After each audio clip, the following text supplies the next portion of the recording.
Hello students, मैं गौरव सिंह अपने YouTube channel में आप लोगों का स्वागत करता हूं। आज हम डिस्कस करेंगे मॉलिक्यूलर बायोलॉजी के विषय में। ठीक है, मॉलिक्यूलर बायोलॉजी होता है क्या भाई? आपको पता है कि मॉलिक्यूलर बायोलॉजी का वह ब्रांच है जिसमें हम क्या करते हैं, मॉलिक्यूल्स का क्या करते हैं, डिस्कस करते हैं। मॉलिक्यूल का डिस्कस करते हैं। ठीक है, मॉलिक्यूल्स क्या होते हैं भाई? आपको पता है कि there are various type of molecules which are present in the animal which responsible for their growth, development, protein synthesis and all of things that. Okay, तो मॉलिक्यूल्स क्या होते हैं भाई? जैसे आपका डीएनए हो गया, डीएनए, आरएनए हो गया। ठीक है, उसके अलावा कैसे ये डीएनए आरएनए से प्रोटीन सिंथेसिस परफॉर्म होता है, प्रोटीन सिंथेसिस। उसके बाद जीन एक्सप्रेशन कैसे होता है, जीन एक्सप्रेशन, प्रोटीन सिंथेसिस बताया हमने। ठीक है, तो ये सब जितने प्रोसेस होंगे ये सब आप मॉलिक्यूलर बायोलॉजी में पढ़ोगे कि भाई जैसे आप जानते हो कि डीएनए जो रिप्लिकेशन होगा उसके बाद डीएनए ट्रांसक्रिप्शन और ट्रांसलेशन में पार्टिसिपेट करता है जिससे प्रोटीन बनेगा, और प्रोटीन जब किसी सेल में बनेगा तो उस प्रोटीन बनने के बाद उस सेल का ग्रोथ और डेवलपमेंट होगा। ओके, जैसे आप हम डिस्कस करेंगे हम आपकी भाई कि मॉलिक्यूलर बायोलॉजी में कि process of transcription and translation in prokaryotes and eukaryotes. Okay भाई, तो जो ट्रांसक्रिप्शन का प्रोसेस होता है प्रोकैरियोट और यूकैरियोट में होता क्या है भाई? आपको पता है, ट्रांसक्रिप्शन और ट्रांसलेशन दोनों प्रोसेस आप डिस्कस करेंगे। आपको पता है भाई एक प्रोसेस होता है सेंट्रल डोग्मा। क्या होता है? Central dogma. सेंट्रल डोग्मा क्या होता है? आपको पता है कि भाई डीएनए से क्या बनता है? डीएनए से आरएनए बनेगा। उसके बाद आरएनए से क्या बनेगा? प्रोटीन बनेगा। ठीक है भाई, अब डीएनए से आरएनए जो बनता है इस प्रोसेस को क्या बोलते हैं? ट्रांसक्रिप्शन। और आरएनए से प्रोटीन बनने को क्या बोलते हैं? ट्रांसलेशन। ओके, अब डीएनए का जो डीएनए पता है भाई कि ये जेनेटिक मटेरियल के रूप में होता है, हाँ, जितने भी एनिमल्स होते हैं। उसके अलावा आरएनए भी जेनेटिक मटेरियल के रूप में होता है। ये वायरसेस में पाया जाता है, जितने भी आपके रेट्रोवायरसेस वगैरह हैं। और प्रोटीन तो जान ही रहे हैं, किसी भी सेल का बॉडी बिल्डिंग मटेरियल होता है। तो आरएनए आप जब वर्ड पढ़ोगे या आरएनए की डिस्कवरी, ओरिजिन ऑफ लाइफ में आप पढ़ोगे कि आर्य सबसे पहले डिस्कवर किए जाने वाला जो जेनेटिक मटेरियल है भाई वो आरएनए ही था। ओके, कि भाई उसके बाद वैज्ञानिकों ने डिस्कवर किया कि how the RNA form the DNA. आपको पता है कि डीएनए से डीएनए बनता है भाई, डीएनए से डीएनए, उस प्रोसेस को क्या बोलते हैं? रिप्लिकेशन। और आप ये भी जानते हो कि आरएनए से क्या बनता है भाई? आरएनए से डीएनए का फॉर्मेशन होता है ना। अब आरएनए से भी डीएनए का फॉर्मेशन होता है, इसको बोलते हैं क्या? Reverse transcription process. क्या बोलते हैं भाई? Reverse transcription process. और जो एंजाइम यूज किया जाता है, एंजाइम आरएनए से डीएनए बनाने में, उसको क्या बोलते हैं? Reverse transcriptase.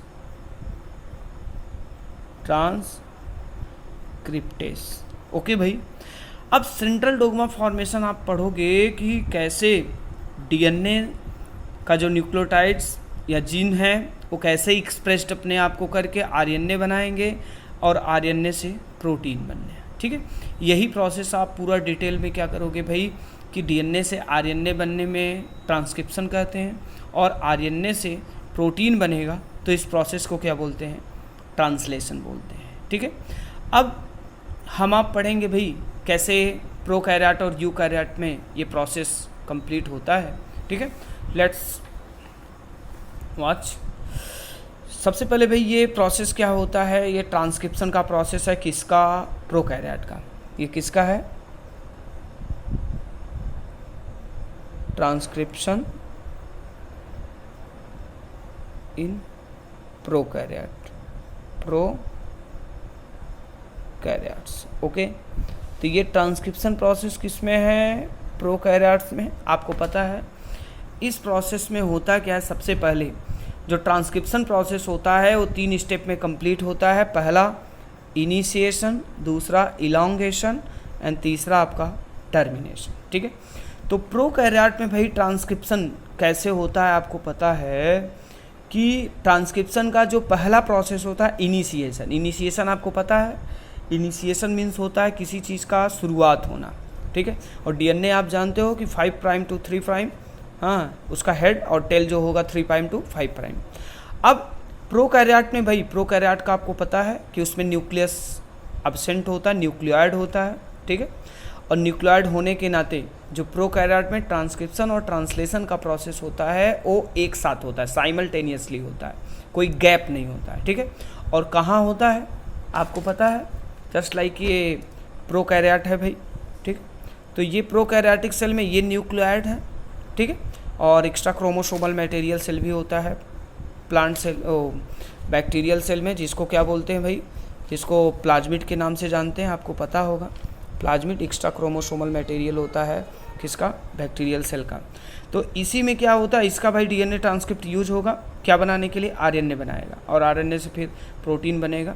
और ये प्रोसेस, ये सेल वॉल है बैक्टीरियल सेल का, क्या है, सेल वॉल। और ये जो प्रोसेस दूसरा ये मेम्ब्रेन रहता है, इसको क्या बोलते हैं, इसको प्लाज्मा मेम्ब्रेन बोलेंगे या सेल मेम्ब्रेन। उसके बाद ये वाले पार्ट जो होता है साइटोसॉल का होता है, ठीक है। तो जो प्रोकैरियोट में ट्रांसक्रिप्शन और ट्रांसलेशन का प्रोसेस होता है, कहाँ होता है, साइटोसॉल में होता है, ठीक है। साइटोसॉल में ट्रांसक्रिप्शन और ट्रांसलेशन दोनों प्रोसेस साइटोसॉल में होंगे। लेकिन यूकैरियोट में क्या होगा भाई, eukaryote, this is eukaryote cell. तो यूकैरियोट में ये न्यूक्लियस जो होता है, क्योंकि डीएनए न्यूक्लियस के अंदर पाया जाता है ना, तो अब यहाँ पे जो ये डीएनए होता है, क्रोमेटिन होता है, अब ये यूज़ किया जाएगा भाई आरएनए बनाना, आरएनए से फिर प्रोटीन बनेगा। आपको पता है न्यूक्लियस के अंदर भाई डीएनए और आरएनए और प्रोटीन तीनों पाए जाते हैं यूकैरियोट्स में। उसमें जो डीएनए होता है और आरएनए जो होता है भाई और प्रोटीन तीनों होता है, हिस्टोन और नॉन हिस्टोन प्रोटीन होता है। तो इनमें से जो डीएनए होता है, डीएनए, ठीक है, तो डीएनए पे निगेटिव चार्जेज होता है और प्रोटीन पे क्या होता है भाई, प्रोटीन पे पॉजिटिव चार्जेस। तो डीएनए और प्रोटीन जो होता है वो क्या होता है, ये हस्बैंड वाइफ रिलेशनशिप शो करता है, ठीक है। हाँ, छोड़ेंगे ना हम तेरा साथ हो साथी मरते दम तक, ठीक।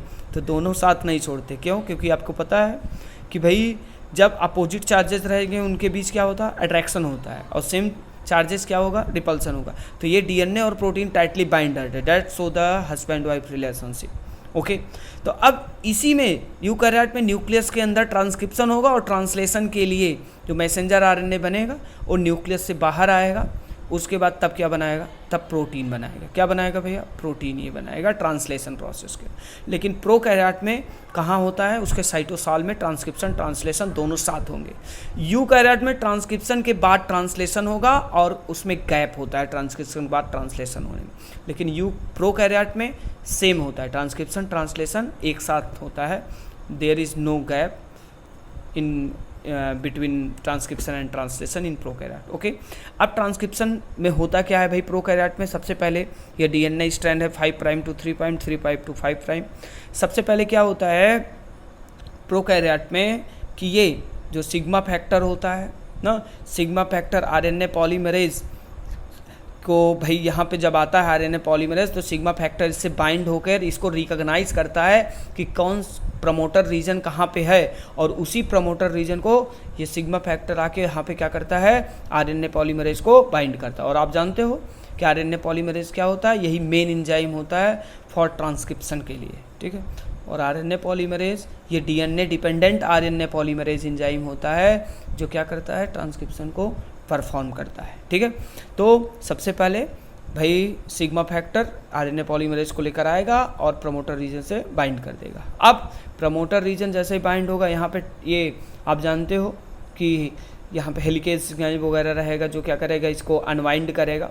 आरएनए पॉलीमरेज भी कर सकता है कि भाई इसको अनवाइंड कर देगा इसके प्राइम को। और कौन सा यूज़ किया जाएगा, इसमें 3,5 to 5 प्राइम यूज़ किया जाता है इसका जो डीएनए का स्ट्रैंड, ठीक है। तो ये प्रोसेस जो होता है इसको इनिशिएशन बोलेंगे। अब इनिशिएशन के बाद न्यूक्लियोटाइड सीक्वेंस ऐसे जुड़ता चला जाएगा, ठीक है। तो जब जुड़ता चला जाएगा ये आरएनए बनाएगा ना, मैसेंजर आरएनए बनेगा। तो ये न्यूक्लियोटाइड ऐसे डीएनए का इसका यूज करके यहाँ पे जुड़ता चला जाएगा, तो ये इलांगेट हो जाएगा, ठीक है। तो इस प्रोसेस को क्या बोलते हैं, इलांगेशन बोलेंगे, ठीक है भाई। अब इलांगेशन के बाद क्या होता है, एक प्रोसेस लास्ट होता है टर्मिनेशन का। टर्मिनेशन जो प्रोसेस होता है आपको पता है कि इसमें जो यूज किया जाता है फैक्टर उसको बोलते हैं रो फैक्टर। और ये रो फैक्टर क्या होता है, प्रोटीन होता है। और ये प्रोटीन जो आपका होता है ये क्या करता है भाई, आरएनए पॉलीमरेज के साथ ये रो फैक्टर जुड़ता है। और जुड़ने के बाद ये रो फैक्टर आपका क्या करता है, जो आरएनए होता है, ठीक है। तो आरएनए बनने के बाद ये रो फैक्टर भाई इस आरएनए पॉलीमरेज के को यहाँ से नीचे लाता है और आरएनए को क्या करता है, सेपरेट कर देता है, ठीक है। जो ये टर्मिनेशन, तो ये सेपरेशन जब टेम्पलेट बन जाता है आरएनए को, तो ये डीएनए से ये रो फैक्टर, ये डिपेंडेंट और इंडिपेंडेंट दोनों होता है, ठीक है। तो ये रो फैक्टर क्या करेगा भाई कि आरएनए पॉलीमरेज को इससे सेपरेट करके जो आरएनए टेम्पलेट है ये बाहर निकल जाता है, यानी डीएनए से सेपरेट होकर यानी टर्मिनेट कर दिया जाता है। तो इस प्रकार ये प्रोसेस टर्मिनेशन। तो ये प्रोकैरियोट में क्या होता है, ट्रांसक्रिप्शन का ये प्रोसेस होता है, initiation, elongation, termination. Initiation sigma factor bind होगा आरएनए पॉलीमरेज के साथ, रिकॉग्नाइज करेगा प्रमोटर रीजन से। इलांगेट में न्यूक्लियोटाइड सीक्वेंस चेन बनेगा, आरएनए का चेन लॉन्ग होता जाएगा, न्यूक्लियोटाइड सीक्वेंस बनते जाएंगे, जिसके कारण इसको इलांगेशन बोलेंगे। टर्मिनेशन में रो फैक्टर एक्टिवेट होगा, जो प्रोटीन का डेरिवेटिव फॉर्म होता है, ये आरएनए पॉलीमरेज से बाइंड होकर आरएनए को डीएनए से सेपरेट करेगी। इस प्रोसेस को क्या बोलते हैं, टर्मिनेशन बोलते हैं, ठीक है भाई। तो ट्रांसक्रिप्शन प्रोसेस ये कंप्लीट हुआ किसमें, प्रोकैरियोट में, यूक। उसके बाद ट्रांसलेशन प्रोसेस अगले लेक्चर में हम डिस्कस करेंगे, ठीक है। हमारा लेक्चर कैसा लगा आप लोग कमेंट बॉक्स में मैसेज करिएगा। That's all student, good night.